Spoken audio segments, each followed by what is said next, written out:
Thanks for tuning in to Bourbon Drop. I'm your host, Myron. Today, we are here to talk about whether or not transparency is overrated. And the reason why we're here is because of this bottle right here. A lot of people online have had some opinions on whether or not the 13th Colony Double Oak, because of some of the issues that they see with the labeling, is tampered with or not. I am one who thinks that there are no flavors or additives to the bourbon because of the labeling on the regular 13th Colony Southern Bourbon. Now, let's break it down. Let's get some basic bourbon facts out of the way first, all right? So, according to liquor.com, and this is a website you all can go to, I will tell you what the basic bourbon requirements are, all right? So, made with at least 51% corn. 1. 2. Aged in new charred oak barrels. 3. Made in the United States of America. Distilled a maximum of 160 proof. Barreled at a maximum of 125 proof. Bottled at a minimum of 80 proof. 40 ABV and a maximum of 150 proof. 75% ABV. No flavorings or colorings may be added. So, let's look at the label on the 13th Colony. Right here on the front of the bottle, it says 13th Colony Southern Bourbon Whiskey. That right there tells you they cannot legally, let's say that again, they cannot legally add anything to this bourbon according to those requirements. Now, let's get into straight. I get into trouble a lot on this channel when I say this. Let's get into what the law says about the requirement of straight, all right? So, distillation, when it comes to straight, simply says that straight bourbon must be aged for at least 2 years in charred new oak. An age statement is required if the liquid ages for fewer than 4 years. So, 13th Colony says it right here. 13th Colony Southern Bourbon is a well-rounded, multiple double gold award-winning straight bourbon. All right, straight bourbon. It's on the label. It might not be right on the front underneath the tree, but it is right here on the side. Of course, they don't have anything on the back. It's kind of a weirdly shaped bottle, but it is on there. So they are required by law to follow those requirements of bourbon and have straight with no age statement if it is less than 4 years old. And a lot of people will say, oh, 4 years old, you're talking about the bottle and bond, you're talking about the bottle and bond. You just heard me say, in order for it to be called straight, the whiskey inside has to be at least 2 years old. But if it does not carry an age statement, it is required to be at least 4 years old. So let's get into one example of that. Let's get some of this stuff out of the way. Rocktown. Rocktown does not say straight and cannot say straight. And the reason why is because if you look on the back of the bottle, Rocktown has only been aged for 19 months. That is not 2 years. That is actually 5 months shy of the 24 months that it needed in order to put straight on the front of this bottle. Now, let's get into a bottle that does say straight on it, but it is less than 4 years old. Where's my Blue Run? Blue Run, an amazing bottle. Blue Run, unfiltered, crafted in Memphis. Crafted in Memphis. Now, when I read the back, we're going to get into some interesting things. Straight bourbon whiskey. Guess what? You turn it around to the back. What does it say? Now, you might need a magnifying glass, and I don't wear reading glasses, but I need something to see this. It is so small. Aged in American white oak barrels a minimum of 3 years. So it says straight on the front, but it says 3 years on the back. Now remember, let's get back into this. It says crafted in Memphis. A lot of people like using buzzwords on their bottles. I think this is a phenomenal bottle, but where does it say distilled? Distilled in Kentucky. This is distilled in Kentucky and bottled by BR Distilling Company, Memphis, Tennessee. So does that change how I feel about that bottle? No, I am always going to seek out a bottle of Blue Note, uncut, unfiltered. It is just that good.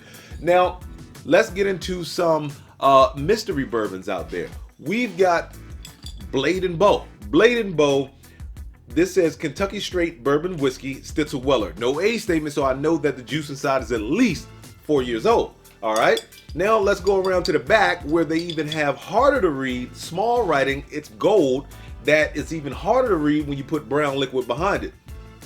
This says, bottled by Stitzel Weller Distilling Company, Louisville, Kentucky. I believe it's distilled at Castle and Key, but we know nothing about it. The only thing that we know about it is legally, they would have to have put an age statement on it if it was aged less than 2 years. Since I don't see an age statement on it, I can pretty much say, hey, that is at least 4 year old. This right here, this is barrel proof rare breed. There are just rumors that this is 6 to 8 years old, but it gives them that leeway because if they ever decide to put 4 year old bourbon in here, guess what? They don't have to tell us. If they can blend it well and it tastes the same without anybody picking up on it, they don't have to tell us, and that is legally their right. Is it going to change the way I feel about rare breed? No, if it's still good, I'm still going to buy it. Another mystery product. Let's look at, where's that? So this is Michter's. This is Michter's straight rye. Those same straight rules apply when it comes to rye. At one point, Brown-Forman was producing the product, or Old Forester, because they're owned under Brown-Forman, but Old Forester was producing the product for Michter's, okay? Now, nobody knows who they're contract distilling for now because Old Forester started making their own rye in 2019. They didn't release their barrel proof rye until 2021. At one point, they were even contract distilling for Heaven Hill when Heaven Hill had its fire. So this right here has information on it that we all want to know about. It's got 129.9 proof. It's got Warehouse K. It's got Floor 2. But guess what? There are no age statements to be found anywhere on this bottle. We know that that is rumored to be 6 to 8 years old. This is an expensive bottle. I paid more than I probably should have. Is it a great bottle? Yes, but you know what beats it out? Another bottle with no age statement on it. This is the Jack Daniel's single barrel proof rye. The only thing that this gives you is the barrel number, and it also gives you the bottling date. That's it. So when you see bottles like this, do you get caught up and say, no man, I shouldn't buy that, it doesn't have the right age statement on it? That thing is dark. I've had it. It is great. It is amazing. Back to a 93 proof Monster Blanton's. Some of you guys might disagree with me. The only thing that Blanton's tells you is the dump date, the Rick House, or stored in Warehouse H, which is always in Warehouse H, Rick number 56, and the 93 proof. That's all. That's all. Besides the pretty bottle and a horsey top, they don't really give you that much information on it, but it is the Chase bottle. One guy who was behind the Bottle and Bond Act was Colonel E.H. Taylor himself. Do you guys find it funny that this bottle has no age statement on it? The only reason why we know that it's 4 years old is because that is a requirement of the Bottle and Bond Act. So it has to be one distillation period, it has to be one distiller, it has to be a government facility, has to be bottled at 50 ABV, and it has to say Bottle and Bond. But this says none of that. The only thing this says is Bottled and Bond in 100 proof. Doesn't tell me what season, doesn't say spring, doesn't say fall. We know that it came from Sazerac, so we can assume that E.H. Taylor Company went ahead and produced this under that name. But it doesn't give you much more information. Some of us get caught up in the hype of everything having to have an age statement for it to be good. I'll give you an example of one bottle that gives you an age statement, gives you all of the information that you're looking for. It is 58% corn, 25% Abruzzi rye, 17% malted rye. This says 140.9 proof. It was bottled on 4/12/23. The card in Total Wine said that it was 6 years old. I could not wait to get this thing home to see what it tasted like, and did not like it. The age statement on it, 6 years, I thought was a great year on it. The proof on it, I thought was a great proof. However, even though they gave me all of this information, it did not make it a good bottle. Let's stop getting caught up in the hype of, oh, well, what does it say on the bottle? What's the age statement? What warehouse did it come from? What was the mash bill? E.H. Taylor, Blanton's, everything over my left shoulder. The Elmer T. Lee, no mash bill. We don't have a mash bill for pretty much any of the Buffalo Trace stuff. We just assume on here, and we hear about the rumors and stuff like that, but we do not know for sure. Another one, this one right here gives you great information, and we have gotten to that point where we start saying, oh, $10 per year. This is a 6-year product. The Total Wine Around Me charged $60 for it. I was like, okay, 6 years, $10 a year. Is it worth that $10 a year? In my opinion, no. So I think that we need to stop getting caught up in age statements. We need to stop getting caught up in the mash bill. We need to stop getting caught up in the warehouse. Once again, that old Forester single barrel that was from Warehouse K doesn't even compete. As good as it is, it doesn't even compete with the single barrel rye from Jack Daniels. Now that's my personal opinion. I might take some heat for it. I want you guys to put in the comments some of the bottles that you have that either turned you off and you thought that you were buying something that had a great age statement. I want you guys to put in the comments, are we going overboard and nerding out on how old something is or what the mash bill is? Because look, that's the reason why we have single barrel programs. Elijah Craig, Jim Beam, all of those guys, when they put out a mash bill for a particular product, if that product ages and it is off profile, or if it is just damn good, they will put those into their single barrel program. And they have the same mash bill, aged in different parts of the warehouse, and they taste completely different. So I don't think we should be really going to the bank with a mash bill or going to the bank with an age. The best bottle of bourbon that I had in 2023 was an 8-year Elijah Craig single barrel. Smashed all of the batch proof releases, and it was 8 years old. This year, well, last year, 2023, the best bottle of 2023 was a non-age stated but well blended bottle that came from Old Carter.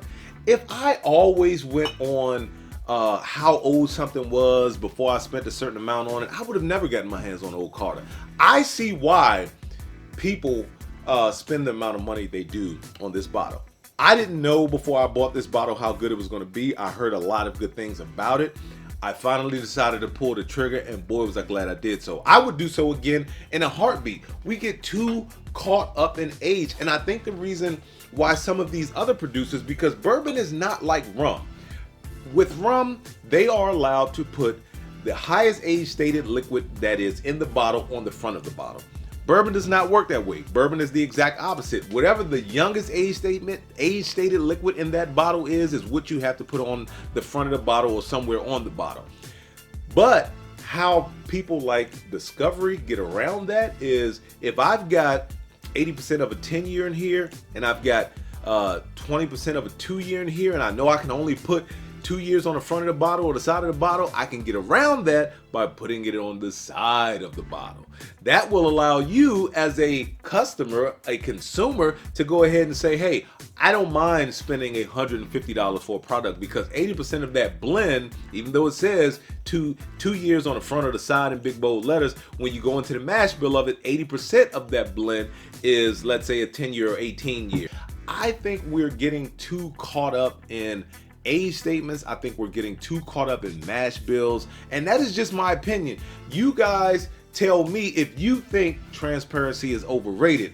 I don't care if it is George T. Stagg with a 20-year age statement. If people say it's horrible, I'm not going to pick it up. If it's a 5-year George T. Stagg, but people say it is amazing, I am going to hunt for that bottle. So I think that's how we should approach bourbon. That is just my personal opinion. And with that being said, let the whiskey flow. Never run out unless you head it to a drop. Till next time.